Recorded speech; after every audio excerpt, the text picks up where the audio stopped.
الباسيف Ersatzformen أو بدائل المبني للمجهول من مستوى C1. ركز معي شوي.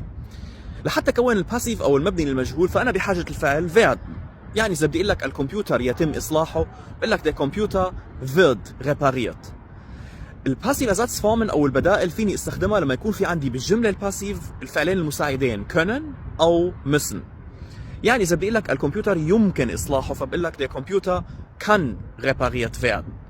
هون فيني استخدم الأرزاتسفورمن وهن 3 أشكال. أول شكل الفعل lassen مصرف حسب الفاعل بالإضافة للفعل بالإنفينيتيف، يعني بتصير الجملة der Computer lässt sich reparieren.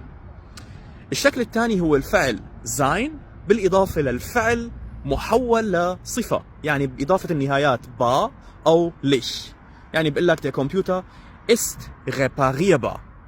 هون لحتى أعرف إذا بدي أضيف با أو ليش فأنا بحاجة معجم، لأنه في بعض الأفعال بتاخذ النهاية ليش وما بتاخذ با، مثل الفعل مثلا verkaufen. يعني إذا بدي أقول لك الكتب يمكن بيعها ففيني أقول لك die Bücher sind verkäuflich. الشكل الثالث هو الفعل sein بالإضافة لتسو والفعل بالإنفينيتيف، يعني بقول لك der Computer ist zu reparieren. لما يكون في عندي بالجملة الباسيف الفعل müssen فأنا عندي شكل واحد من أشكال البدائل اللي هو الشكل الأخير، يعني sein بالإضافة لتسو والفعل بالإنفينيتيف.